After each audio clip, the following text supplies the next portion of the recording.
you, Mayor. Thank you, Councilman. Thank you, Councilwoman. And I know, sorry.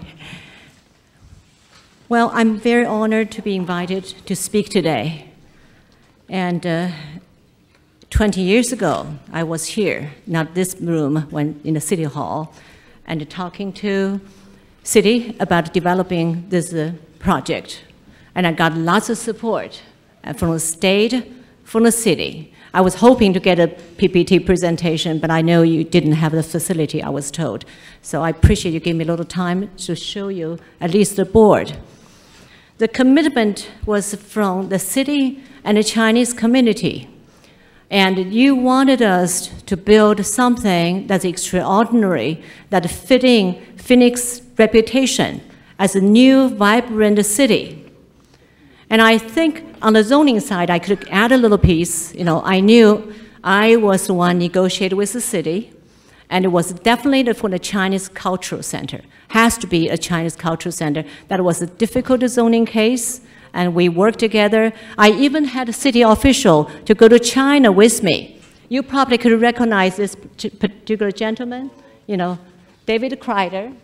He actually, with another person from the city economic development department, went to China and convinced the United States, the embassy in China, to get a special visa for 30 master craftspersons to come here to install this garden.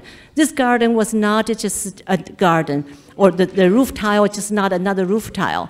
This has to be prefabricated in China, all manually, by over 100 people before they can made. Everything was used for, you know, for authentic Chinese building. Yet last night when I was told I don't have lots of time to speak and I cannot give you visual assistance, so I emailed every one of you. I hope you received it. Some video from the United Nations historical World Heritage site. You would see on this roof tiles, this, for example, I'm going to show you the carving technology for this stone carving, all man-made, 6 months per each craftsperson for over 60 people who hand did it from this stone. This stone, by the way, is actually from the Suzhou called Golden Mountain.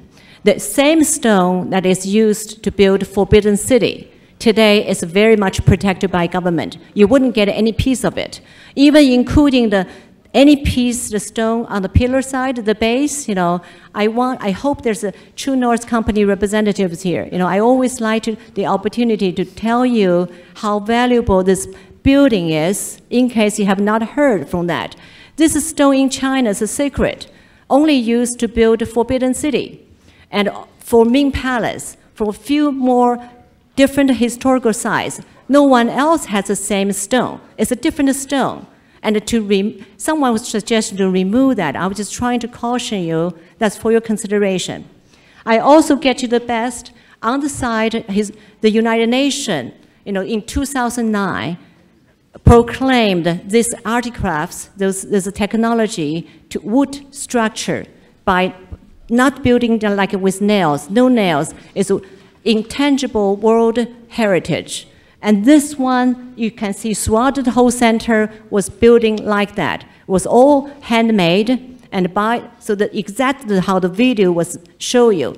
And it was secretly done because every craftsperson during the construction has to be vegetarian, has to bath every day, and have to bless everything before they take this venture. So it's not that just another building.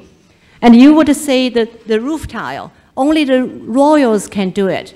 I'm going to produce to you the 4 letters, the architect, and who actually is the same architect for us, also the same architect who built the Ming Garden in the Metropolitan Museum in 1978. And she is the master, the only one master now in China who can design this kind of a thing. And she was writing in her 4-letter, tell you how valuable what Phoenix has. Every roof tile, and it was handpicked out of 4 million pieces to to get 1 million pieces on the top. This from the special clay. They make in China the special purple pot. This clay, usually the father put in their pit for the children to use in order to make sure it's totally soaked. There's no bubble, and all the color in that clay was not a chemical, but a mineral. And this is, in order to accomplish it today, if you see the uniform color on the roof, this is not easy. Those factories no longer exist because of the family factories, called royal factories. Today, if you want to buy it, it's all machine made.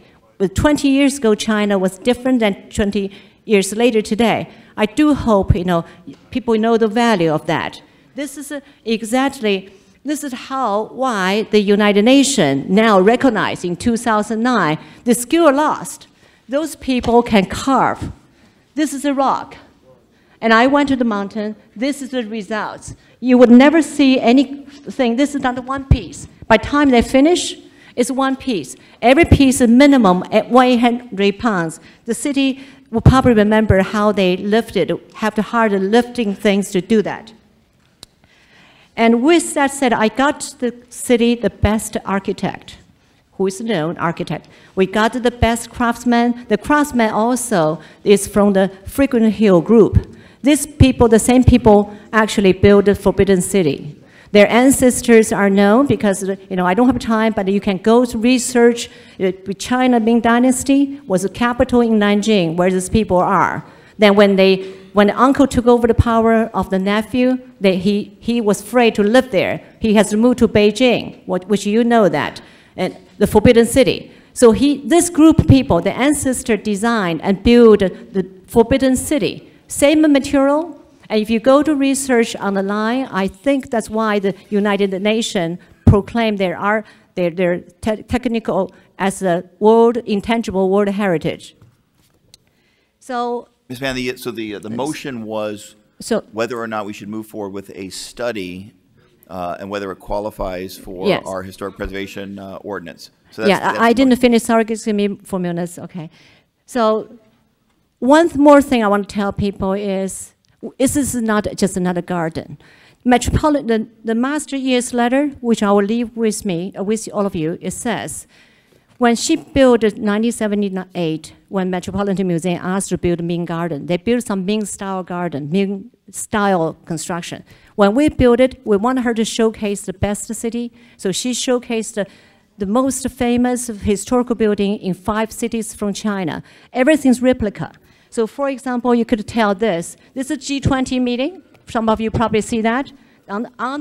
This year, all the presidents of the country goes there. This is an authentic building. That's the original one. And this is what we have. Identical, the same. You could see this is what we have here. This is what it was.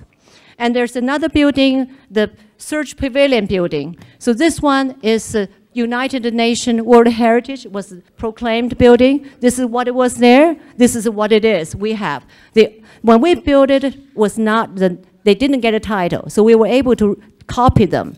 Today, such a copy is prohibited. So this is the only building outside China, which is this building.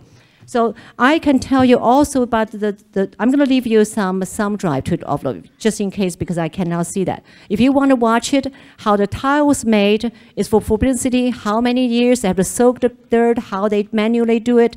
Every piece is art. It's an intangible assets Phoenix City have. I hope the city would appreciate that. Before, I'm not here to argue anything. I was asked to tell the facts. And I want to tell the facts is, as a developer, I want to confirm there is a zoning restriction and a commitment. It's for cultural elements. I signed the zoning application. I also signed the CCNRs in the CCNR Condominium Association and to host cultural elements for the community. So this whole thing was designed as a square for the community gathering. Most of you probably have seen the Chinese weeks, and so see the Chinese events, the September 11 events. We have usually 4-5 times a year, and the garden was to have a few trips. When my time, when I was managing the center, and I knew there's about 7,000 people per week field trip because we have control how many school bus can be there. Just want to see the fish and knew the history. We also have a guided tour, and we have the things. The community also watched it from happening. One more thing I want to tell people, probably some of you do not know, because 20 years ago, I was much younger then, but we have a lot of community people. They come here, watch it from happening. So you say, why there's such a big deal about it? If you show the picture to the press, they will say, these people not just put their time, they watched every day on site.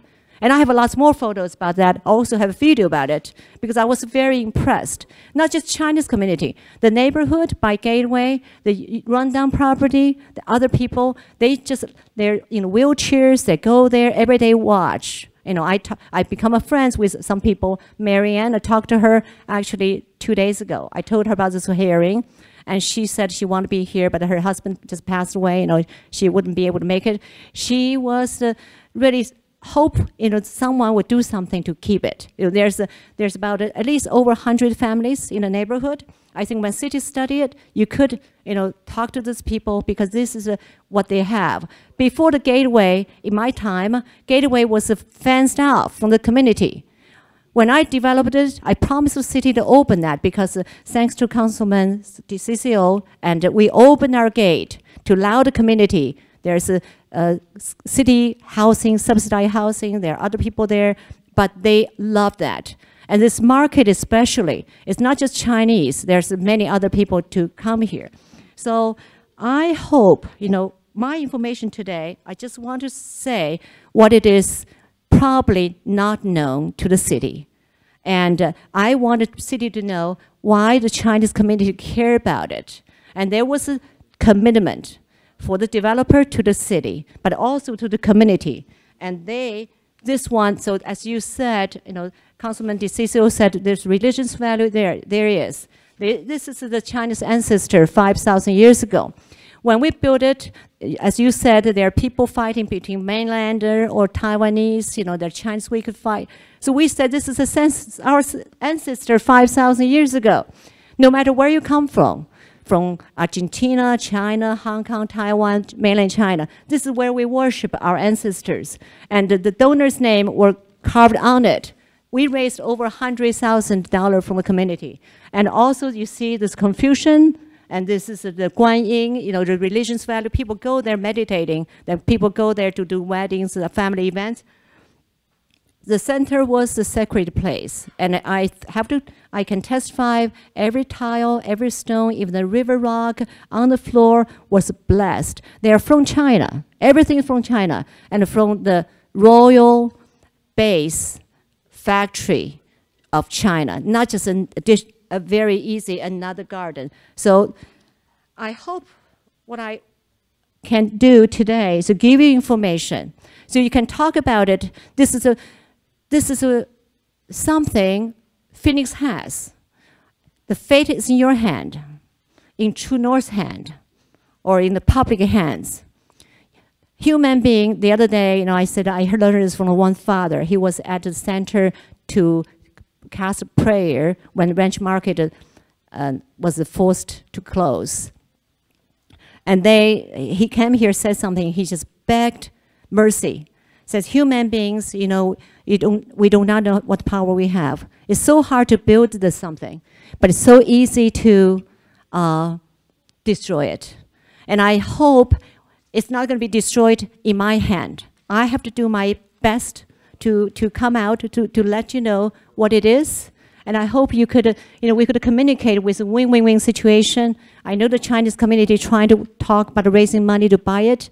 So to not just owned by one individual, but owned by the community. So in this way, this situation will never happen again. Someone had to come here for a few $1 million, they're going to tear down. You know, if I knew what's going to happen today, I would have done something with the city before I retired. So anyway, but I hope whatever I said will be passed along. That's why I printed my speech today to give out.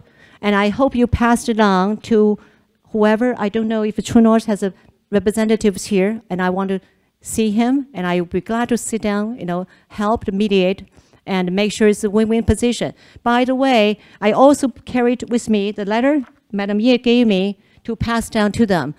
She begged not to have changed this for this. And you can see this is what the True North proposed. And I have no objection to its look, but definitely this can be replaced wherever. Phoenix has lots of space, and this is unique. Even today, if you ask me, Elizabeth, go to China, get another one built. I cannot. The craftsmen are dead, or their children will no longer be willing to work at 10 years old with their father. There's no school for it. They only learn that. In that video I'm going to give you, it shows 10 years old, they have to work until they're 20 years old. Then they can start working on their own. This is a family trait for thousands of years. The tradition, the recipe, they all have as a family secrets. I can no longer do that for you. And therefore, I hope you hear this information and go to United World Heritage Site study. Go to Chinese website because there's more and more things you could find there because to the Western world, this is still new. Even to China, this is new. Everything was proclaimed in 2009. So 12 years after I built this. So Phoenix is lucky, and we had this when we still could have it. But Phoenix, I think we have to think about it. Do we want to let it be taken down in our hands? So we will have a regret in the rest of our life. I hope there's some win-win-win solution can be reached. And I do hope True North come out to talk to the community. Don't talk to lawyers. Talk to the face-to-face community. As I said, if you don't like it, as I buy a clothes, don't alter it. Buy a new one.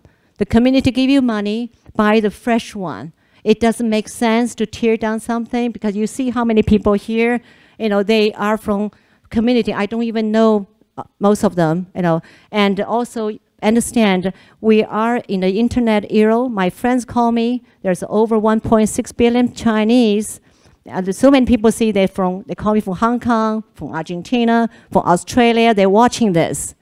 And I think, as Chinese said, I want to conclude my presentation today to say, as Chinese saying, out of every worst situation, there's always something good out of this. Phoenix will be remembered. True North would be remembered. This community will be remembered over this issue, either by destroying this world heritage or by preserve it.